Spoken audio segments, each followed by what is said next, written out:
Refraction. पहले पढ़े थे रिफ्रैक्शन की जगह पर रिफ्लेक्शन, अब पढ़ रहे हैं रिफ्रैक्शन। प्रकाश का अपवर्तन, प्रकाश का अपवर्तन। अब सभी बच्चे एक सवाल पर गौर कीजिएगा, ये हेडिंग हो गया। अब एक क्वेश्चन आपके सामने दिखा रहे हैं, ध्यान से सुनिएगा। एक नदी है, ठीक है, क्वेश्चन को ध्यान से सुनना है और देखना है। एक नदी है और नदी में इस जगह पर कोई मछली है, कोई भी मछली हो, ध्यान से सुनो। अब कोई भी मछली है, किसी भी तरह का मछली हो, कोई दिक्कत नहीं है। अब आपको ध्यान देना है कि अगर यहाँ पे जो मछली है, इस जगह पर एक पेड़ है, ठीक है, ये पेड़ है। तो क्वेश्चन ये है कि मछली अगर पेड़ को देखेगी, ठीक है, तो जो पेड़ है उसको वह पेड़ जितना इसका ऊंचाई है उससे छोटा दिखेगा या बड़ा दिखेगा, या जैसा है वैसा ही दिखेगा? बड़ा दिखेगा, ठीक है। तो क्या आपके पास इसका जवाब है कि क्यों बड़ा दिखेगा? क्या आप मछली हैं कि मछली के मन की बात समझ लिए होंगे? आए? हम तो ये भी बोल सकते हैं कि छोटा भी तो दिख सकता है। छोड़िए, मछली के जगह पर आप ही हैं पानी में, और आंख खोल करके जब देखिएगा तो आंखें में पानी घुस जाएगा। तो उसके लिए आपको क्या यूज करना पड़ेगा? चश्मा। पानी में अंदर जो चश्मा होता है वो, और तब आप इसको देखिएगा तो आपको अनुभव होगा कि ये पेड़ बड़ा दिखेगा कि छोटा दिखेगा। अगर आज इस प्रश्न का जवाब सीख गए तो समझो कि तुम अपवर्तन सीख गए। एक और सवाल आपके सामने, कभी कभी आप देखे होंगे कि जब आप बाल्टी में पानी देखते हैं, नहाते समय जब हम बाल्टी में अपने हाथ को डुबाते हैं तो हाथ अलग छटक जाता है ना? ऐसा लगता है कि हाथ वो थोड़ा सा ऊंच हो गया। जीवन में पहली बार अगर हुआ होगा तो तुमको डर लगा होगा कि जा, अब फिर निकला, चलो ठीक है ना? अच्छा, तली उठा हुआ महसूस होता है, नीचे का तली ऐसा लगता है कि उठ गया है, ये भी महसूस हुआ है। 5 के सिक्का गिर जाओ तो लागे कि ऊपर है, और जब हम आते हैं हाथ निकालने के लिए तब भिजत भिजत है, भिजत होता है, ऐसा होता है। अच्छा, आप ये भी देखे होंगे कि अगर कोई छड़ी या पेंसिल अगर आप शीशा के गिलास में पानी से भरे हुए गिलास में रख दीजिएगा तो वो भी जो है ना, एकदम जैसे कि दूरदर्शन पर पहले चलता था फिल्म, वैसे हो जाता है। जैसे कि देखिए, पहले एंटीना रहता था बाहर, घरों के बाहर एंटीना। देखिए, पहले ब्लैक एंड व्हाइट टीवी आता था, आपको जानकारी होगा, ब्लैक एंड व्हाइट टीवी। और उस टीवी में हम लोग शक्तिमान जब देखते थे या कोई फिल्म देखते थे तो उसके लिए क्या होता कि सनसनाने लगता, झिलझिलाने लगता था। तो झिलझिला जब रहा था तो बाहर कोनो के बेटे कि जो ते एंटीना हिलई है आ घुमाई है, हमें देखा था नहीं। तो जैसे जैसे एंटीना घुमा रहा होता है, हेमा मालिनी टेढ़ होते जा रही है, अब फिर इसे सीधा कर रहा था, फिर सोच, समझ में? कभी कभी कभी कभी उसमें इफेक्ट हैगा, ऊपर नीचे अप डाउन, मुंह आगे पीछे ऐसे करते रहता है उसमें, ऐसा है। माने कोई भी हीरोइन हो, हेमा मालिनी को नहीं बोल रहा है, शक्तिमान भी है, शक्तिमान जैसे नाच रहा है तो है नहीं, पूरा है नहीं हो रहा है, झिझिला रहा है, ठीक बोलो ना, तनी सा डांटते रहे, वैसे घुमाते रहते हैं। और एंटीना पूरा जब साफ पकड़ लेता है तब आज शुरू हो जाएगा, उसके बाद सब गोरा पूरा फिल्म देखने के लिए एकदम आंख लगे, आ कोनो इन्हें कुछ हाला ना करी, जौन हाला करी चिवटी काटी, आगे कोनो बैठ गए चिवटी काटी। ऐसा पहले फिल्म में, जब हम लोग के जमाने में, जब मैं, अभी भी होता है, पहले पुराने समय में गांव देहात में फिल्म देखने के लिए भाड़ा पहले हम लोग चांदा बटोरते थे, 5-5 रुपया आए, बैटरी लिया वेला, आ ओकरा बाद बैटरी जब आ जाई तो एक जगह कहूँ नाहर तर चाहे कहीं मठिया में सीडी, आप 5-6 गो 10 गो फिल्म कैसेट आ जाएगा। उसके बाद पहले माँ तुझे सलाम लगावे, और ओकरा बाद माँ तुझे सलाम चलता है एकदम खत्म हो गए, देखते बांस और वो में कुछ ओरा ढीठ रहे से, कुछ ओरा सुत जाएगा, लेकिन जो ढीठ है वो एकदम देखेगा बैटरी और आवे के बाद पैसा दिया बा 40 रुपया सधा के रहे के बाद रात भर देखत देखत जब तक टीवी है छोट ना हो जाए हती चुकी हुआ तक कापतो बा, देखना चलाओ आ पूरा जब उड़ाई हो जाई तो दोसर अगर अगल बगल कहीं बैटरी मिल गया ओकरो के जोड़ के 24 वोल्ट बना देगा, वो खत्म। ऐसा होता था पुराने समय में बाबू। मैं हाँ अभी होता है भाई, अब तो लाइन अब नहीं है, अब तो सीडी का जमाना खत्म है, कॉम्पैक्ट डिस्क। तो अब सुनो, मैं ये जो बता रहा था वो बार बार डुलने वाला, वही हाल पेंसिल का। अगर एक गिलास के अंदर एक पेंसिल हो तो यहाँ से है थोड़ा सा इधर टेढ़ा महसूस होता है, सिक्का भी उठा हुआ प्रतीत होता है। तो ये सारी चीजें जो होती हैं, एक और उदाहरण, क्योंकि सारा चीज आपका जिक्र है एकदम किताब में ये सब है, तो इसलिए सारे सवालों को सुन लीजिए पहले, फिर उसका आंसर हम सब बताते जाएंगे कि ये क्यों होता है। आप कभी कहीं पे चिता जलते हुए देखिएगा या आग जलते हुए, तो आग के अगर इस पार आप खड़े हैं तो सामने उधर कोई आदमी अगर खड़ा होगा तो आप ठीक से देखिएगा वो झिलझिलाते हुए नजर आएगा, माने हिलते, धोधराइन, देखो बहुत अच्छा बोल रहा है, धोधराइन नजर आता है, हिलता हुआ नजर आता है, ऐसा होता है। तो ये सारी चीजें जो हमारी आंखों को जो दिखती है, रियल में ऐसा होता नहीं है, फिर भी हमें महसूस होता है ये चीज। अब हम जानेंगे कि इसके पीछे कारण क्या है। तो कारण को समझने के लिए अब ध्यान से एकदम सुनिएगा, आगे हम आपको बताने जा रहे हैं अपवर्तन के बारे में। ठीक है, प्रकाश का अपवर्तन क्या है ये समझने के लिए पहले प्रकाश के चाल को समझिए। प्रकाश का चाल कितना होता है पहले ये जानिए। प्रकाश का चाल मतलब यूं समझ लो कि प्रकाश का चाल इतना ज्यादा तेज है, इतना ज्यादा तेज है कि अगर हम प्रकाश को दिल्ली भेजना चाहें 1 सेकेंड में, 1 सेकेंड में, तो प्रकाश के चाल का वैल्यू होता है 3 × 10⁸, मतलब 3 पर 2, 2 4, 2 6, 2 8 गो जीरो। समझ में आया? और दिल्ली यहाँ से मतलब मान के चलो कि 3000 किलोमीटर है, मान लेते हैं लगभग उतना ही के रेंज में होगा, ठीक है, सॉरी 1000, अगर 1000 किलोमीटर के रेंज में है तो 1000 से भाग दोगे तो है तो खत्म। अब भाई देख सकते हो 2, 2 4, 1 5, 3, इकाई, दहाई, सैकड़ा, हजार, 10,000, लाख, 3 लाख बार 1 सेकेंड में 3 लाख बार अप डाउन कर लेगा। समझ में आया? प्रकाश 1 सेकेंड में, तो सोच लो प्रकाश कितना तेज चलता है। तो दुनिया में सबसे ज्यादा तेज अगर कुछ चलता है तो वो क्या है? प्रकाश। ठीक है, अब सुनो ध्यान से, प्रकाश की ही चाल सबसे ज्यादा तीव्र होती है, लेकिन अगर हवा के बाद बात की जाए पानी का, तीनों को चीज तुमको बढ़िया से समझना है, हवा, पानी और कांच।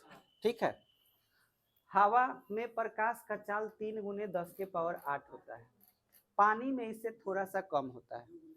समझ में आया? इसमें स्पीड होता है 2.25 × 10⁸, इसमें होता है 2 × 10⁸, थोड़ा और कम हो जाता है। ये स्पीड जो है अलग अलग माध्यम में है। तुम्हें ऐसा नहीं लग रहा है कि क्यों ऐसा हो रहा है? हवा, पानी और कांच सबसे कम चाल किस में है? कांच में। तो आप ये देख सकते हैं, हाँ इसका घनत्व ज्यादा है, इसका घनत्व थोड़ा क्या है? कम है, इसका बहुत कम है। बात बुझाया? अच्छा, जहां पर हवा नहीं है उसको हम लोग निर्वात बोलते हैं। जैसे सूर्य से प्रकाश आता है, तो सूर्य से जब प्रकाश आता है पृथ्वी तक, तो पृथ्वी और सूर्य के बीच बहुत ऐसा जगह है जहाँ पे क्या है? निर्वात। तो वहां भी स्पीड कितना है? 3 × 10⁸ मीटर प्रति सेकेंड। तो इन दोनों में चाल तो बराबर होता है, लेकिन हाँ हल्का सा का फर्क होता है इसमें, ये थोड़ा सा ज्यादा होता है डेसिमल तक, और ये थोड़ा सा क्या होता है? कम होता है, इससे थोड़ा सा ये कम होता है। बात बुझा गया? अच्छा, अब ये आप समझ रहे होंगे कि कांच की डेंसिटी अधिक है। अब हम आपसे पूछ दे कि बोलो हवा और कांच, खाली इन दोनों में ज्यादा किसमें चाल होगा? तो हवा में कहोगे, यही ना कहोगे? इसमें सघनता ज्यादा है, इसमें कणों के बीच जो दूरी है वो कम है, सघनता ज्यादा है। तो सघनता ज्यादा होने की वजह से हम इसे सघन बोलेंगे। और जिसमें दूरी हो उसको विरल बोलेंगे। ठीक है, तो अब आपसे हम पूछें कि बोलो पानी और कांच में सघन कौन है, तो कांच। विरल कौन होगा, पानी। हवा और कांच में सघन कौन है, कांच सघन है, हवा क्या है, विरल। निर्वात और हवा में सघन कौन है, हवा सघन है, तो विरल कौन है, निर्वात। ये बात बुझा गया। तो माध्यम कई किस्म का होगा, दो किस्म का, एक सघन होगा और एक क्या होगा, विरल। अब प्रकाश को एक जगह से दूसरे जगह जाना हो, अब मैं तुमसे जो सवाल पूछ रहा हूँ सोच के बाद, अभी सब कुछ हम बता दिए, अब खाली जो क्वेश्चन पूछ रहे हैं उसका आंसर दो। हम पूछे कि प्रकाश विरल से सघन में जाएगा तो चाल घटेगा कि बढ़ेगा, घटेगा। विरल से सघन, चाल घट गया। अगर हम कहें कि सघन से विरल में जाएगा, बढ़ेगा, तो चाल में परिवर्तन हो गया। तो इसी घटना को कहते हैं प्रकाश का अपवर्तन। आपसे कोई पूछे प्रकाश का अपवर्तन किसे कहते हैं, तो प्रकाश जब एक माध्यम से दूसरे माध्यम में जाती है तो उसकी चाल बदल जाती है, या तो चाल बढ़ेगी और नहीं तो क्या होगी, घटेगी। इसी घटना को क्या कहते हैं, प्रकाश का अपवर्तन। बोलो इसमें किसी को दिक्कत। अच्छा, अब एक और चीज पूछता है कि अपवर्तन में ऐसा क्या क्या होता है, खाली चाल ही बदलता है कि और भी कुछ बदलता है, तो आंसर है कि चाल तो बदलता ही है लेकिन उसका रास्ता भी बदल जाता है। जिस रास्ते पर वो जा रहा होता है उस रास्ते पर नहीं जाता, वो रास्ते से भटक जाता है, विचलित हो जाता है। बात बुझाया। तो अब हम ये सोच में पड़ गए कि बताओ भाई ये विचलित होता होगा तो कैसे विचलित होगा, तो हम आपको प्रैक्टिकली दिखाते हैं कि कैसे विचलित होता है। ठीक है, फिर हम लोग डिसाइड करेंगे कि किधर विचलित हुआ। बात बुझाया। चलिए देखते हैं हम लोग, एक मिनट।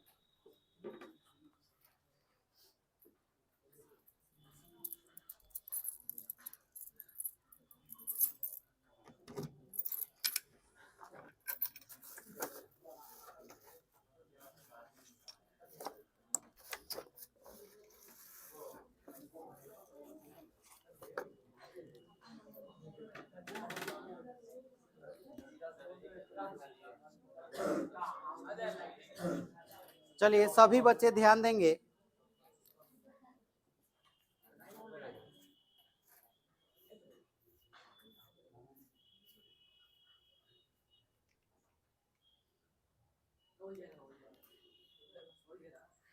देखिए ये कांच का स्लैब है, अभी यहाँ पे हवा अवेलेबल है और ये क्या है, कांच।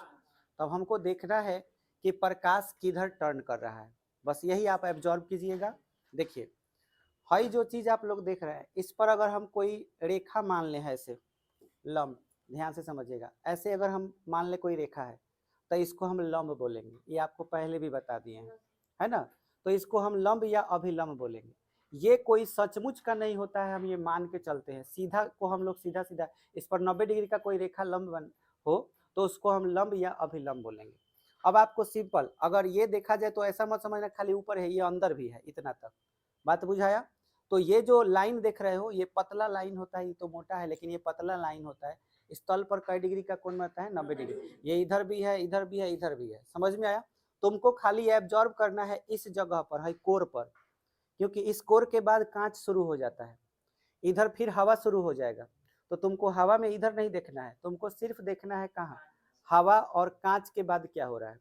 आपको देखना है मैं लाइट को जिस डायरेक्शन में बारूंगा तो बारने के बाद आपको देखना है कि सीधा से सीधा गया है कि ये टर्न किया है, किधर मुड़ा है, आपको ये बताना है। आपको ध्यान देना है, अगर हम लाइट ऐसे तिरछा बारेंगे, ठीक है, तिरछा बारेंगे तो वो अगर सीधे निकल गया तो सीधा बोलना है, अगर ये टर्न कर गया तो अगर मान के चलो ऊपर की ओर उठेगा तो बोलना है कि अभिलंब की ओर मुड़ा, माने अभिलंब तो इधर है तो अभिलंब की ओर मुड़ा बोलेंगे। अगर ये इधर भाग गया तो कहेंगे कि अभिलंब से दूर भाग गया। बात बुझा। दो गो दिशा होगा, दो गो नहीं तीन गो, या तो सीधा, या तो अभिलंब की ओर मुड़ेगा, या अभिलंब से क्या होगा, दूर भागेगा। तो हम प्रैक्टिकल कर रहे हैं।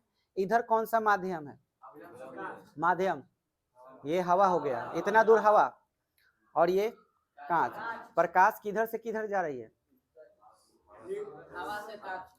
हवा से कांच, मतलब विरल से सघन, विरल से सघन। चलिए विरल से सघन हम लोग कर रहे हैं, देख रहे हैं कि क्या होता है। ये आप देखिए गौर से क्या होने वाला है, ऐसे हम बार रहे हैं, इसमें ये सीधे बार रहे हैं तो बोलिए सीधे निकल रहा है, दिख रहा है। अब तिरछा करने वाले हैं, तिरछा। आप लोग बता सकते हो कि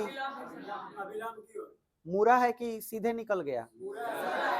मुड़ा हुआ दिख रहा है, ये ऐसे ऊपर उठ जा रहा है, सीधे नहीं जा रहा है, ऊपर उठ जा रहा है। ये बात समझ में आया? तो अगर ये ऊपर उठ गया तो हम क्या बोलेंगे? अभिलंब की ओर मुड़ गया, अभिलंब की ओर सट गया। बात बुझाया? तो सघन में जाएगा तो याद रखना 100 से सघन है, 100 से सट गया है ना। तो अभिलंब से अगर, अभिलंब नहीं, विरल से अगर सघन में जाएगा तो क्या होगा? अभिलंब की ओर सट जाएगा, यानी कि मुड़ जाएगा। और यही अगर उल्टा रहता कि प्रकाश कहां से कहां प्रवेश करता? सघन से विरल। तो सघन से विरल में प्रवेश करेगा तब क्या होगा? अभिलंब से दूर भागेगा। जैसे अगर हम तिरछा बारेंगे तो आप लोग गौर से देखिए, ये लाइट ऐसे जो जा रही है वो फिर ऊपर ऐसे निकल रही है, तो है यहाँ हेजगी। अब यहाँ पे देखना है, बात बुझाया? यहाँ पे देखिए प्रकाश यहाँ से अब सघन से विरल में जाएगी, तो अभिलंब तो इधर है। तो अगर ऐसे ये किरण है, ऐसे अगर ये किरण है, देखो ये ऐसे दिख रहा है, तो ये ऊपर जा रहा है कि नीचे? दिख रहा है कि लाइट बढ़ना पड़ेगा? बता दें। अरे ये कम हो गया का? तो इसी का कम हो गया। खैर तुम लोग देख लिए होगे क्या हुआ है, इसका बैटरी कम हो गया होगा, चार्ज कर लीजिए। तो क्लियर हुआ? प्रकाश की किरण जो होती है वो विरल से सघन में जाती है तो क्या होती है? अभिलंब की ओर मुड़ जाती है। विरल से सघन में जाएगा तो क्या होगा? अभिलंब की ओर मुड़ेगा। अब इसी को हम ड्रॉ करना चाहते हैं, इसी स्लैब का फिगर हम बना रहे हैं इसमें। अब तुम लोग को बताना है कि फिगर कैसे बनेगा। देखो हम ऐसे स्लैब बनाए, ये कांच का स्लैब हो गया। अब हमें जानना है कि प्रकाश, पहले हम यहाँ पे प्रकाश के वो किरण को बांटते हैं। मान के चलिए ऐसे किरण आया, ऐसे आया, तो आप बता सकते हो ऊपर कौन सा माध्यम है? हवा है। ये कौन सा माध्यम है? कांच। और फिर नीचे क्या है? हवा। यही ना है, तीन तरह का हो गया।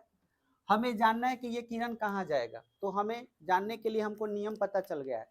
सघन में जाएगा तो सट जाएगा, है ना। विरल में जाएगा तो दूर भागेगा, ये नियम पता चल गया। तो अब आपको क्या करना है, ये पता करना है कि ये किरण कहाँ जाने वाला है। तो पहले क्या कीजिए कि सीधा डॉट डॉट खींच दीजिए, ऐसे डॉट डॉट। ये रियल वाला नहीं है, ऐसे ही डॉट डॉट खींच दिए, ये ओरिजिनल नहीं है। और इस पॉइंट पर आपको एगो अभिलंब खींच देना है। समझ में आया? ताकि हम बता सके कि अभिलंब से दूर भाग रहा है कि अभिलंब की ओर मुड़ रहा है। तो यहाँ पर इस जगह पर ऐसे सीधा खींच देना है लाइन, और यहाँ लिख देना है एन। इसका मतलब क्या होगा? अभिलंब। बुझा गया? अब हम यहाँ से सोचेंगे कि यहाँ हवा है और यहाँ कांच है, तो कौन सा माध्यम हुआ? विरल से सघन। तो ये लाइन जो आ रहा है रेड कलर वाला, ये रेड कलर के नीचे होगा कि ऊपर? ऊपर। नीचे आएगा। क्यों? क्योंकि विरल से कहाँ आया? सघन। ये कौन सा माध्यम हो गया? विरल। और ये कौन सा हुआ? सघन। आपने सघन में सीखा कि क्या होता है?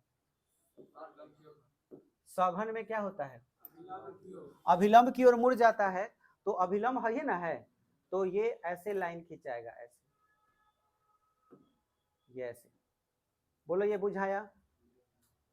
ये लाइन किधर आ गया? अभिलंब की ओर। अगर हम ऊपर खींचते तो कहते कि अभिलंब से कहाँ भाग गया? दूर। ओरिजिनल रास्ता ही था, लेकिन उस पर नहीं गया क्योंकि माध्यम बदलने से चाल बदल गया और पथ भी बदल गया।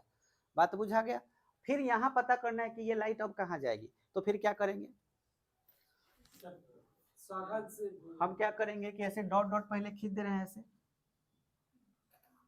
ये जिस डायरेक्शन में जा रहा है ऐसे डॉट डॉट से खींच देंगे। खींच दिए। अब क्या करेंगे, यहाँ एगो अभिलंब फिर से खींचेंगे, तो यहाँ पर एक ऐसे सीधा अभिलंब खींच दिए। खींच दिए। अब बताइए कि ये जो लाइट आ रही है वो नीचे जाएगी कि ऊपर? ऊपर जाएगी। क्यों? क्योंकि सघन से पुनः किस में आ रही है? विरल में आ रही है। तो ये अभिलंब से क्या होगा? दूर जाएगा। तो ये लाइट ऐसे खिंचाएगा, ऐसे। बात बुझाया? अब गौर से देखो, जैसे आ रहा था वैसे ही आया है, थोड़ा सा ये इधर शिफ्ट कर गया है। बात बुझाया? हल्का सा ये क्या कर गया, शिफ्ट कर गया, कि मतलब इस रास्ते पर आ रहा था, है देखो, हाई रास्ता पर आ रहा था, लेकिन क्या इस रास्ता पे आया, नहीं, थोड़ा सा शिफ्ट कर गया। तो जब शिफ्ट कर जाएगा तो हाई जितना शिफ्ट करता है, इसको हम लोग पार्श्विक विस्थापन बोलते हैं। क्या बोलते हैं, पार्श्विक विस्थापन। बोलो, क्लियर हुआ। अब आप क्या सीखे, प्रकाश के अपवर्तन किसको कहते हैं, तो जब प्रकाश की किरण एक माध्यम से दूसरे माध्यम प्रवेश करती है तो क्या होता है, उसका चाल बदल जाता है। इसी घटना को प्रकाश का क्या कहते हैं, अपवर्तन। चाल के साथ साथ पथ भी बदल जाता है, पथ बदल जाएगा, पथ मुड़ गया, लेकिन पथ कब नहीं बदलता ये पूछ देगा तब क्या कहोगे, जब सीधा सीधी मारेंगे ना तब पथ नहीं बदलता है, लेकिन चाल जरूर बदल जाएगा। बात बुझे, ऐसे सीधा बार देंगे टॉर्च तो प्रकाश मुड़ेगा नहीं, सीधे निकल जाएगा, समझ में आया, तो पथ बदला तो सीधे निकल गया, लेकिन चाल जरूर बदल जाएगा। पहले चाल ज्यादा था, अब क्या हो गया, कम हो गया। तो इसी घटना को हम लोग क्या कहते हैं, प्रकाश का अपवर्तन। अच्छा, अगर हम फिगर ऐसे बनाए रहते, मान के चलो ऐसे, और कहते कि इसके ऊपर पानी है, ठीक है, इसके ऊपर पानी है, या फिर मान लेते कि यहाँ पे कांच है और नीचे है कांच के बाद नीचे है पानी, ऊपर कांच है और नीचे क्या है, पानी, इस तल के, तल हो गया। अच्छा, बीच में एगो लाइन ड्रॉ कर दे रहे हैं, इस लाइन को हमने क्या मान लिया, अभिलंब। अभिलंब को n से सूचित करते हैं। अब बताना ये है कि एक लाइट हम यहाँ से भेजे, ऐसे ऐसे लाइट आया, तो आप सभी को बताना है कि ये लाइट अब किधर जाने वाला है, अभिलंब की ओर, अभिलंब से दूर कि अभिलंब की ओर, दूर क्यों, क्योंकि ये कौन सा माध्यम है, विरल, और ये सघन, तो सघन है, तो सघन से विरल तक दूर जाएगा, तो ये किरण ऐसे ना जाकर के ऐसे टेढ़ा ऐसे भागेगा, समझ में आया। तो इसको बोलेंगे आपतन कोण आई, और इसको बोलेंगे अपवर्तन कोण। इसको परावर्तन कोण मत कहना, इसको कौन सा कोण कहेंगे, अपवर्तन, क्योंकि प्रकाश का अपवर्तन हुआ है। और इसको कौन सा कोण कहेंगे, आपतन कोण। उम्मीद है कि इतना बात समझ में आ गया होगा, क्लियर हो गया। तो अब आप लोग इसका डेफिनेशन लिख लीजिए, बोल दे रहे हैं, उसके बाद फिगर उतार लीजिएगा। प्रकाश का अपवर्तन बोले, हेडिंग देकर के लिखिएगा।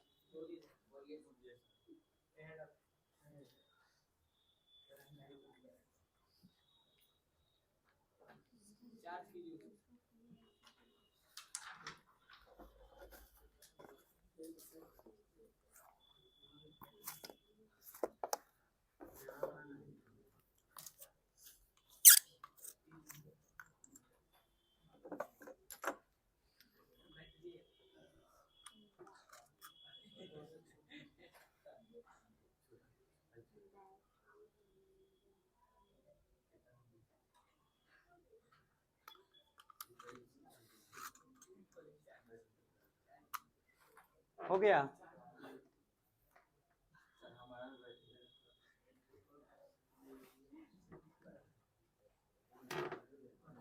लिखो, बोले, जब प्रकाश की किरण एक माध्यम से दूसरे माध्यम में प्रवेश करती है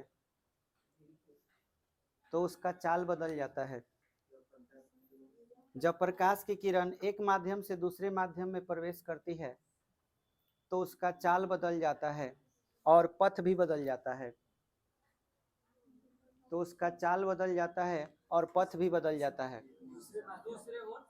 दूसरे माध्यम में प्रवेश करती है तो उसका चाल बदल जाता है और पथ भी बदल जाता है।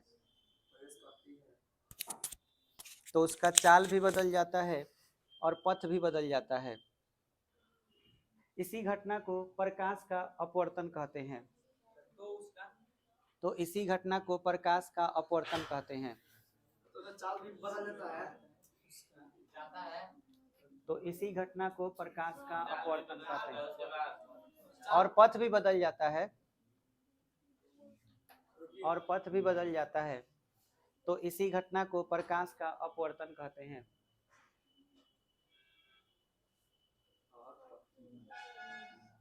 तो इसी घटना को प्रकाश का अपवर्तन कहते हैं।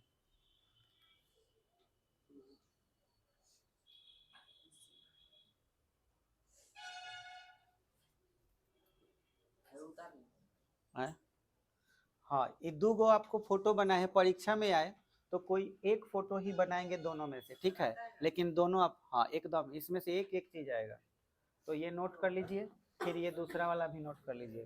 तो अब ध्यान दो, क्वेश्चन को बढ़िया से समझोगे। क्वेश्चन में मछली वाला बात था या कोई सिक्के वाला ही बात हो, जैसे हम सिक्का वाला को पहले समझते हैं। मान के चलो ये बर्तन है और यहाँ सिक्का है नीचे, ठीक है, और इस सिक्का को देख रहे हैं हम कि ये ऊपर दिखाई दे रहा है। जब हम यहाँ से यहाँ से कहीं से भी देखते हैं तो हमें ये ऊपर दिखाई देता है, ऊपर उठा हुआ।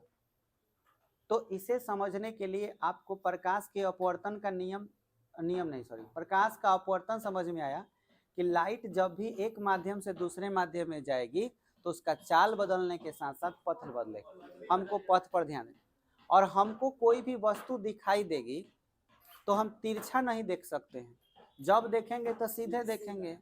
अब हम ये सोच रहे हैं कि बगल में उन्हें कोना में कौन दिखा है, तो तनी सा नजरवा उधर ले जाके इसे देख ले तो हो जाएगा क्या? यहीं से टेढ़ देख सकते हैं, कांच लगाओगे तब, लेकिन इस तरह से तो नहीं देख सकते। तो अब आपको यही बात ध्यान में रखना है। मान के चलिए कि यहाँ सिक्का है, तो आपको सिक्का कब दिखाई देगा? जब आपके आंख से प्रकाश सिक्का पर जाएगा कि सिक्का से प्रकाश आंख में? बस, तो ध्यान देना है कि सिक्का से प्रकाश कहाँ जाना चाहिए, और यही लाइन तुमको खींचना है कि सिक्का से प्रकाश कहाँ पहुंचा देना है, आंख के पास पहुंचा देना है। तो चलिए शुरू करते हैं। इसमें पानी भरा हुआ है, पूरा पानी भरा हुआ है, ठीक है। अब प्रकाश की किरण जो है वो कहाँ से कहाँ जा रही है, इसी चीज को समझना है। हम तो जानते हैं कि भाई हमको अगर देखना है सिक्का, तो सिक्का से प्रकाश डायरेक्ट हमारे आंख में आना चाहिए। क्लियर हुआ? अब हम इस सिक्का की बात करें तो सिक्का से प्रकाश निकला होगा, प्रकाश निकला। मान के चलो आदमी इधर है, ऐसे तिरछे देख रहा है तो उसको सिक्का ऊपर दिख रहा है, तो प्रकाश यहाँ से तो निकल के चल दिया, ऐसे जा रहा है। अच्छा, ये प्रकाश कहीं से आया हो हमको उससे मतलब नहीं है, लेकिन सिक्का से प्रकाश निकलना चाहिए टकरा के, ठीक। अब ये प्रकाश जैसे ही यहाँ पहुंचा तो हमारे दिमाग में ये सवाल आया कि भाई अब ये किधर जाएगा। तो इसे पता करने के लिए जरूरी क्या है, आपकी एक अभिलंब खींचे। तो अब आप यहाँ पर एक क्या खींचिएगा, अभिलंब। अब अंदाज लगाइए कि अभिलंब से ये दूर भागेगा कि अभिलंब की ओर मुड़ेगा? आए, अभिलंब की ओर दूर भागेगा। अगर ये दूर भागेगा तो किरण देखिए, एगो ऐसे, एगो सीधा जैसे है वैसे, एगो ऐसे। कौन सही है? नीचे वाला, ये वाला। चलिए ये नीचे वाला सही है। थोड़ा सा बर्तन जो है आपका माने बड़ा हो गया है, तो ये लाइट ऐसे थोड़ा सा मुड़ जाएगी, मुड़ गई। ये कहाँ गई?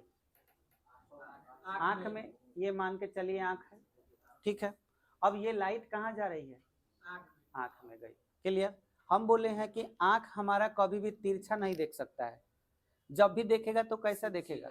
सीधा। तो चलो भाई, आंख सीधा देख रहा है तो देखने के लिए हम एगो सीधा लाइन खींचते हैं, ऐसे सीधे चलते गए चलते गए। ये लाइन को अगर डॉट डॉट से मिलाया जाए तो आपको ऐसा नहीं लग रहा है कि ये यहाँ आके टकराएगा? बात बुझाया? या इस जगह पर कहीं पर भी। अब हम जब देखेंगे तो यह जो सिक्का है हमको कहाँ नजर आएगा? इस जगह पर नजर आएगा। बात बुझाया? क्यों? क्योंकि प्रकाश तो आ रहा है यहाँ से, लेकिन हमारा आंख तो हमेशा सीधा ही देखेगा।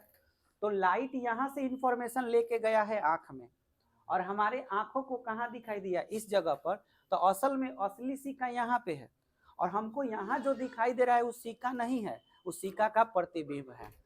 बात बुझाया? तो यहाँ हमें सिक्का नहीं मिलेगा। अगर हम यहाँ हाथ लगाएंगे भी तो यहाँ सिक्का नहीं मिलेगा। सिक्का कहाँ मिलेगा? इस जगह पर। आए, यहाँ हाथ लगाओगे तो वहाँ प्रतिबिंब है, और ओरिजिनल सिक्का यहाँ पर है। ये बात समझ में आया? तो जब कभी भी आपको पता करना हो किसी का, अब पूछ देगा परीक्षा में, कुछ सिक्का दिखाई देगा तली से ऊपर, तली से नीचे, या उसी जगह, और ऑप्शन डी में रहेगा इनमें से कोई नहीं, तो तली से क्या हो जाएगा? ऊपर। तो तली से ऊपर क्यों दिखा? बुझा गया? अच्छा, पूरा अगर सीधा आप देखते हैं तो उस कंडीशन में सिक्का वहीं पर दिखेगा जहां पर वो सिक्का है। बात समझ में आया। लेकिन सिक्का का पूरा प्रकाश, याद रहे कि टोटल प्रकाश ऐसा नहीं है कि आपकी आंखों में सीधा जाएगा। कुछ ऐसे प्रकाश हैं जो इधर उधर निकलेंगे और इधर उधर से टकरा करके अगर आपकी आंखों पर जाते हैं तो उस कंडीशन में तल्ली आपको कैसा दिखाई देगा, ऊपर उठा हुआ, जिसके वजह से सिक्का ऊपर उठा हुआ भी दिखाई दे सकता है। ये बात क्लियर हो गया। अब आप मछली वाला का बात समझिए। मान लीजिए कि ये अगर नदी है या तालाब है और मछली का आंख यहाँ पर है, ठीक है, और मछली किसको देख रही है, पेड़ को देख रही है, तो प्रकाश की किरण मछली के आंख से जाएगा पेड़ पर कि पेड़ से आंख में, क्योंकि वो पेड़ को देख रही है। तो मान के चलो लाइट कहीं से भी एगो ले लो, मान लो कि यहाँ से लाइट ले लिया तुम, ये लाइट पहले यहाँ आया, अब तुम्हें ध्यान देना है कि ये लाइट यहाँ पे आए थे वो अभिलंब खींचेंगे। अब बताओ क्या होगा, अभिलंब की ओर मुड़ेगा कि दूर भागेगा, मुड़ेगा। तो ऐसे मुड़ेगा तो मछली को यहाँ से पेड़ दिखाई नहीं देगा, उसको कहाँ आना पड़ेगा, इस जगह पर। तो मछली का आंख यहाँ होना चाहिए। मान के चलते हैं कि मछली का आंख यहाँ पर है, ठीक है। अब मछली देखना चाहेगी तो मछली तो देखेगी तो सीधे ही देखेगी, जैसे लाइट तो आया है ऐसे ऐसे आया है, लेकिन मछली अगर सीधे देखेगी तो इसको हम डॉट डॉट से सीधा लाइन खींचेंगे। अब ये डॉट डॉट लाइन ऊपर चला जाएगा तो पेड़ यहाँ पर बनेगा और मछली को पेड़ कैसा दिखेगा, बड़ा दिखेगा। जहां पे जाके मिलेगा, जहां पे चला जाएगा उतना ही बड़ा और वैसा ही इमेज उसको दिखेगा। बोलो क्लियर हुआ। ये कॉन्सेप्ट समझ में आया कि कोई चीज बड़ कैसे या छोट कैसे दिखाई देता है। यही प्रकाश के अपवर्तन का समझने का तरीका है। ये बात क्लियर हो गया। तो जब भी प्रकाश की किरण एक माध्यम से दूसरे माध्यम में प्रवेश करती है तो हमें चीजें जैसी हैं वैसी नहीं दिखाई देती, कुछ अलग दिखाई देती है। क्लियर हो गया। अब अगले दिन हम लोग अपवर्तनांक और अपवर्तन का नियम पढ़ेंगे, ठीक है। बस आज इतना है।